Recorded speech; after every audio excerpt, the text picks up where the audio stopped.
Yo les mecs, bienvenue dans cette vidéo. Aujourd'hui, je vais t'expliquer pourquoi c'est important de générer du manque chez une partenaire et surtout comment le faire de la bonne manière. Je vais également te donner 3 conseils pour gérer ce manque de manière saine sans que cela ne vienne d'un endroit d'insécurité de ta part. C'est une notion qui est valable pour une partenaire que tu viens tout juste de rencontrer ou pour une relation de plus long terme. Lors d'une rencontre qui se passe bien, qui est fluide, il y a comme une bulle invisible qui va se créer entre toi et la personne. Cette bulle est composée sur sa couche externe d'une fine pellicule de savon, la fragilité allant avec. À l'intérieur de cette bulle, j'ai l'impression d'être un prof de physique, on retrouve une certaine pression. Cette pression agit sur tous les atomes d'oxygène à l'intérieur de cette bulle d'intimité. Cet oxygène, c'est l'intimité et la connexion entre vous. Cette pression est régie par l'implication, l'investissement émotionnel et physique et la force exercée par les deux personnes. Plus une des deux personnes agit en s'investissant émotionnellement et physiquement, plus la pression s'applique sur l'autre personne. Si ça devient trop fort, la pression fait sortir l'une des personnes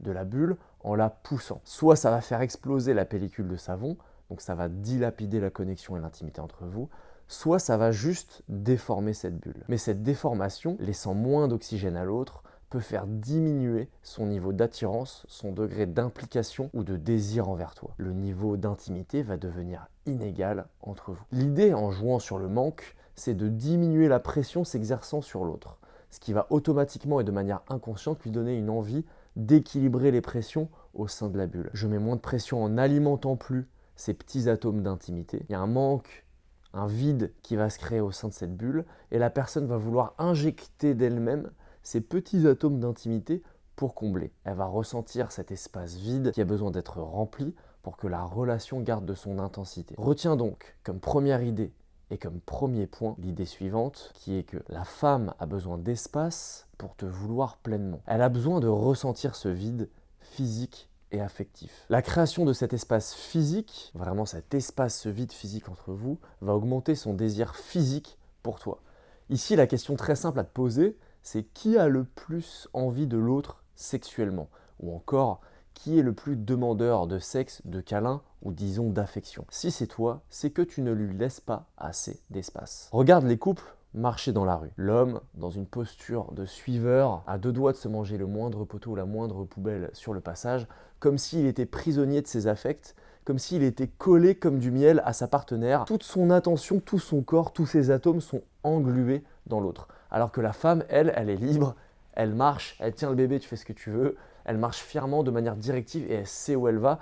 Elle ne le regarde plus. Ça, c'est hyper fréquent. L'homme ici met une pression qui peut littéralement niquer tout le désir de sa partenaire. Il est tout le temps collé ou demandeur. Et si tu es attentif au langage corporel d'un couple, par exemple, ou d'un date au restaurant, c'est pareil. Lequel a le plus envie de coller l'autre? Et ça, c'est très rarement équilibré. Toi, ce que tu vas devoir faire, c'est apprendre à jouer avec son désir, avec votre désir, et ne pas tout lui donner d'un coup. De manière très cliché, la scène dans Hitch ou Hitchens apprend la règle des 90-10 à Albert Brennaman. En gros, l'idée c'est le mec s'approche de la fille à 90%, il fait plus de la moitié et le reste, c'est à la fille de finir le reste du chemin. L'idée c'est de savoir manier le chaud, le froid et ces notions de pression et je vais te donner quelques exemples concrets. Tu peux par exemple en date faire la chose suivante. Imagine tu es face à face, tout d'un coup tu te lèves, tu te mets derrière la fille, tu prends délicatement sa nuque avec ta main et tu viens lui chuchoter un truc ultra puissant à l'oreille, avec tes lèvres et l'air chaud de ta bouche frôlant ses oreilles. Et tu vas te rasseoir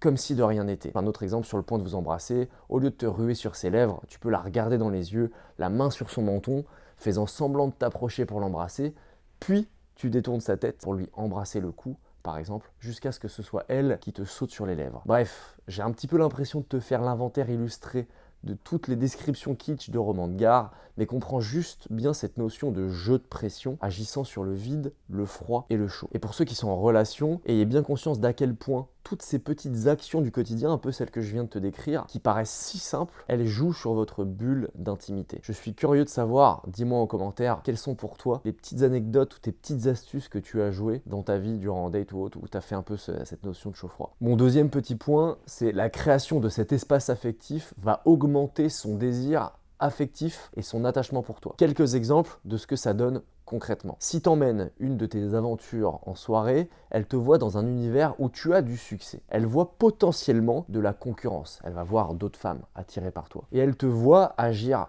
socialement. Par exemple, ne vois pas ça comme de la prétention, mais moi je suis DJ et j'ai déjà emmené des femmes avec lesquelles je suis sorti dans des événements où elles ont vu potentiellement les groupies autour de moi. C'est pas quelque chose de volontaire. À ce moment-là, la musique, c'est une partie de mon destin, c'est ma passion. Je suis en train de le réaliser et je décide, parce que cette femme me plaît, de l'emmener, elle, dans un univers où j'évolue normalement seul. Elle ne peut pas ne pas sentir à ce moment-là soit une forme de concurrence ou un petit peu cette notion de danger de faut pas arriver trop tard avec ce mec. L'idée, c'est que cette femme te voit agir dans le monde sans elle. Qu'elle puisse se dire il vole seul. J'ai envie de voler avec lui et je ne veux pas rater le décollage. T'es pas en train de mettre la pression pour qu'elle monte dans l'avion avec toi. Justement, tu le fais vraiment de manière détachée. Alors que les gens, et bien souvent les hommes, lorsqu'ils kiffent une personne, coupent le monde extérieur. Ils ne sortent plus, ou en tout cas moins, et ils ne vont voler que par l'intermédiaire des ailes de l'autre. Ça diminue l'espace et ne donne pas envie à l'autre de s'investir. Alors je sais ce que tu vas me dire. Oui, mais Arthur, moi, j'ai pas forcément ni d'influence, ni de social proof, ni un gros réseau. Ça, c'est ton problème. Mais même sans ça, cette notion d'espace affectif, créée finalement par ton indépendance très forte, peut se manifester hyper facilement dans la vie de tous les jours. Par exemple, t'es en date avec cette femme, et la façon que tu vas avoir de vibrer, de rigoler avec le barman ou avec les personnes autour, la façon dont les gens te parlent, avec respect ou non, démontre une force dans le monde social qui est forcément synonyme d'indépendance. Donc si tu choisis de passer ce moment avec cette femme, en tout cas c'est ce qu'elle va se dire dans sa tête, si j'ai choisi d'emmener cette femme à cet événement de DJ par exemple, c'est que c'est elle que je veux. Et ça, c'est puissant, car à aucun moment, ça ne vient d'un endroit de manque de ta part. Pourtant, l'indépendance que je dégage peut créer cette sensation de manque chez la fille, et donc elle va avoir envie de le combler, notamment avec toi. Le deuxième point de cette vidéo, c'est la fréquence et la pertinence des messages. On a pas mal parlé de la création de cet espace de manque lorsque vous êtes en présence de l'autre. Place maintenant à la création de cet espace de manque lorsque vous êtes loin de l'autre. Dans certaines relations, la sensation d'étouffement est presque pire à distance que lorsque les personnes sont ensemble. Et ça, c'est dû à la fréquence, en l'occurrence trop forte, et la non-pertinence de vos échanges qui ont lieu hors entrevue, par message notamment. Et c'est applicable même si tu viens de rencontrer cette fille dans la rue. Ayez en tête l'image d'un sniper. Un sniper, c'est une arme surpuissante d'élite qui peut agir de manière ultra percutante à une distance très éloignée et avec une réserve de cartouches très faible. Tes messages, autant que possible, doivent être des snipers. Peu en quantité, très efficaces émotionnellement et percutants comme cette balle de sniper. Ils doivent avoir un but précis, générer une émotion, faire preuve de leadership pour proposer une entrevue par exemple, et ils doivent se séparer de toutes les futilités, les mots inutiles, et ils doivent utiliser les smileys avec parcimonie de manière à appuyer un message et non à le noyer sous une vague d'affect émotionnel qui fait perdre la puissance de ton propos. Par exemple, c'est beaucoup plus puissant d'envoyer à une femme le message suivant qui est « j'ai envie de te voir », sans rien du tout, sans smiley, sans ponctuation d'exclamation, plutôt que « Ah, ce serait bien de se voir, non ?» point d'interrogation. « Qu'est-ce que t'en penses ?» point d'interrogation, puis des points d'exclamation et des smileys partout. À la base, n'oublie pas que SMS, ça veut dire Short Message Service. Il y a donc le mot short et percutant dedans. Pour créer ce manque, du coup à distance, tu vas éviter toutes les questions inutiles. Tu vas bien, tu as bien dormi, tu fais quoi aujourd'hui? Tous les messages ne comportant pas de grenades émotionnelles, n'étant pas des relances marrantes, ou le partage de valeurs. Sur ce partage de valeurs, je préfère par exemple 1000 fois ne pas parler à une fille que je kiffe pendant quelques jours, puis lui envoyer tout d'un coup une musique ou une anecdote qui va nous faire marrer tous les deux. Ça va susciter une bonne émotion chez nous, plutôt que de parler tous les jours de la pluie et du beau temps. Retiens que tu as le droit d'instaurer ton propre rythme dans les messages. Et si vous êtes tous les deux de tendance un peu bavarde, t'es pas obligé de répondre à toutes les questions dans un message.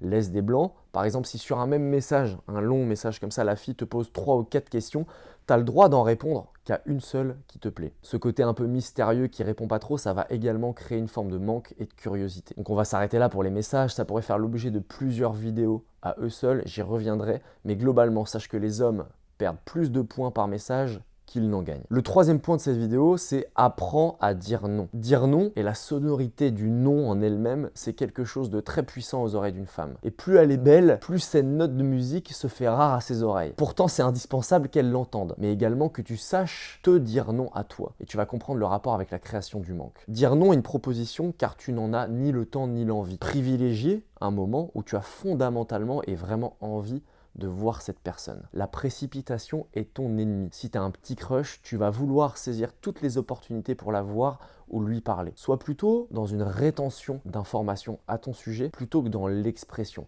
Ou plus précisément, laisse la fille venir gratter les informations d'elle-même. Ne réponds pas à tout ce que tu considères être comme ses attentes. C'est ça aussi, dire non. Dire non, c'est également être réellement indisponible à certains moments. Pose-toi une seconde avant de lui répondre à ce message qu'elle vient de t'envoyer et réfléchis si c'est vraiment optimal de se voir à ce moment-là ou si cette relance par message que tu as envie de faire, par exemple en voyant une story, a un vrai intérêt en termes de pertinence. Regarde si tu en as vraiment envie, regarde si ça ne te compromet pas sur d'autres engagements. Par exemple, je me souviendrai toujours d'un élève de coaching qui me racontait une histoire où il me disait qu'il avait annulé un concert avec un artiste qu'il kiffait trop pour aller à un date et au final ce date il était claqué et ça pour moi c'est un petit signal du destin qui te dit frérot, prends tes couilles un peu et agis pour toi. Bref, t'as compris la relation intime entre le manque et le désir et à quel point ça peut jouer sur la solidité de ta rencontre. On te kiffe, tu nous lâches un gros like, la petite cloche, tu t'abonnes, t'hésites pas à me dire en commentaire